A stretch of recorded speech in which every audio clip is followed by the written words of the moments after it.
Hey there, welcome back. I'm Cash Robinson, one of the sales consultants here at Drayton Valley Ford.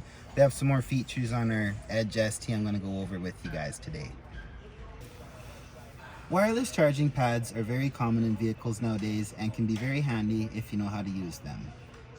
First off, remove any coins or metal from the wireless charging pad. This can send a wrong signal to the charging pad, making it not be able to work properly.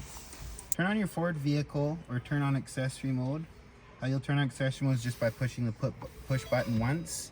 To start it, you have to push the button and hold the brake. So place your compatible device screen up on the wireless charging pad. The pad automatically senses the compatible devices and begins to charge them, as you can see. I have yet to see a phone with a case that's too thick to prevent charging. If your vehicle is running and you're driving down the road, the vehicle will automatically be able to charge your phone. Accessory mode is when you don't want to start the vehicle but want to charge your phone on the wireless pad. Thank you for joining me this week. Be sure to like, comment, and subscribe to see more videos like this.